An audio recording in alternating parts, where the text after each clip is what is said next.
At dahil bigong mapatunayang may sala o guilty sa kasong graft, inabsuelto ng Sandigan Bayan si dating Senate President at ngayoy Chief Presidential Legal Counsel Juan Ponce Enrile, gayon din ang negosyanteng si Janet Lim Napoles at ang kanyang dating Chief of Staff na si Gigi Reyes. Vic Sumintak nagbabalik.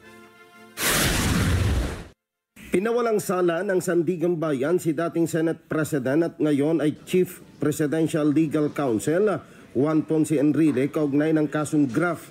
Sa desisyon ng Anti-Graft Court, sinabing bigo ang panig ng prosecutions na patunayang guilty si Enrile beyond reasonable doubt sa kasong graft na may kaugnay sa issue ng Priority Development Assistance Fund o PDAF na kilala bilang pork barrel scam scandal.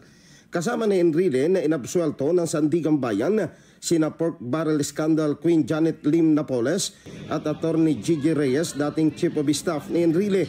Si Enrile, Reyes at Napoles ay kinasuhan ng Office of the Ombudsman sa Sandigan Bayan noong 2014 sa salang graft and corruption dahil sa sinasabing pag-divert ng 172.8 million pesos mula sa PDAF ng senador sa isang bogus na non-governmental organization o NGO na nilikha ni Janet Lim Napoles kapalit ng malaking kickbacks.